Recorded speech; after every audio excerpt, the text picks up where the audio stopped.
jadi kalau investasi jangka panjang kita pakai analisis fundamental. Technical juga aku pakai kayak tadi, tapi aku pakainya secara monthly chart kalau technicalnya. Jadi untuk menentukan timing aja, mengkonfirmasi timing.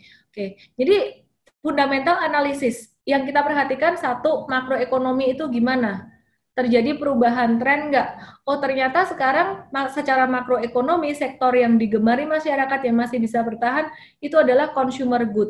Saya sempat ada jelasin dalam seminar yang sebelumnya, SODV sebelum-sebelumnya, ini perusahaan yang defensif.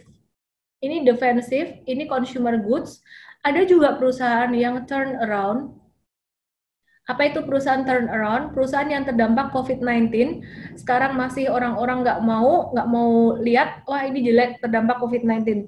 Nah, tapi beberapa spekulan beli ini dengan asumsi kalau nanti COVID-19 kelar, ini bakalan rame banget ya. Jadi beberapa di antaranya adalah perusahaan retail seperti RAS, PPF, kemudian juga Garuda Indonesia. Sekarang sih masih ancur-ancuran gitu.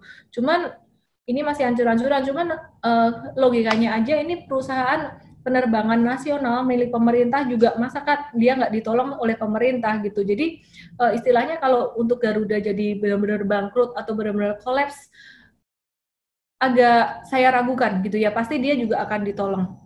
Dan nanti kalau COVID-19 udah kelar, ini bisa jadi tahu-tahu naik gitu. Ya ini yang turn around. Nah kita fokus yang di sini aja dulu, yang defensif, karena yang ini sifatnya agak spekulatif ya. Ini buat teman-teman yang udah siap dengan pembatasan risiko, nggak masalah. Udah siap dengan risiko, nggak masalah. Tapi kalau teman-teman yang masih pemula banget, yang masih takut-takut, masuk di sini aja. Nanti aku akan bahas lagi.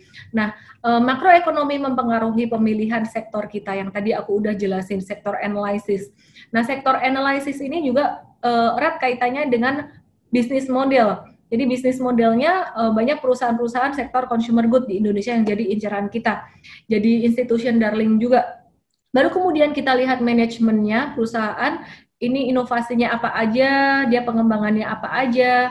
Terus kemudian kita lihat numbers-nya berupa profitabilitas dia, dan juga selain itu kita lihat kas-nya, beberapa hal lain, dan juga yang terakhir kita lihat harga saham atau teknikal dia. Oke. Ini hanya untuk konfirmasi aja untuk harga sahamnya. Nah, numbers, bicara tentang numbers, ini apa aja sih yang dilihat numbers ini? Ini aku ngulang dari seminar yang sebelumnya, dikit aku ulang supaya nanti ketika kita bahas laporan keuangan, teman-teman jadi ngerti artinya apa ini. Ya, numbers yang kita lihat dalam laporan keuangan, ini ada beberapa rasio. Rasio likuiditas, profitabilitas, solvabilitas, dan valuasi. Banyak orang yang fokusnya cuma di sini doang. Nggak ngelihat likuiditasnya, ya, nggak ngelihat neracanya. Padahal ini penting sekali. Dan juga solvabilitas, ini hutangnya, kemampuan perusahaan membayar hutang. Dan setelah dilihat tiga ini, baru dilihat valuasinya gimana. Jangan bandingkan valuasi satu perusahaan dengan perusahaan yang lain yang tidak apple to apple. Contohnya, Unilever Kalbe Farma dibandingin dengan Kimia Farma, itu ukurannya juga sudah berbeda perusahaannya meskipun satu sektor. Fokusnya ketika kita melihat laporan keuangan adalah banyak orang cuma melihat di sini. Tapi ujung-ujungnya sebenarnya adalah ini.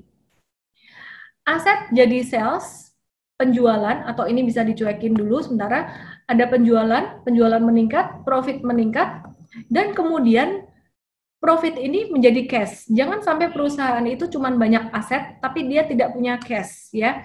Kalau perusahaan cuma banyak aset, dia kesulitan cash, dia kesulitan membayar hutang jangka pendek. Kalau sampai sesuatu terjadi, contohnya pandemi ini, bahaya sekali, dia bisa gampang kolaps.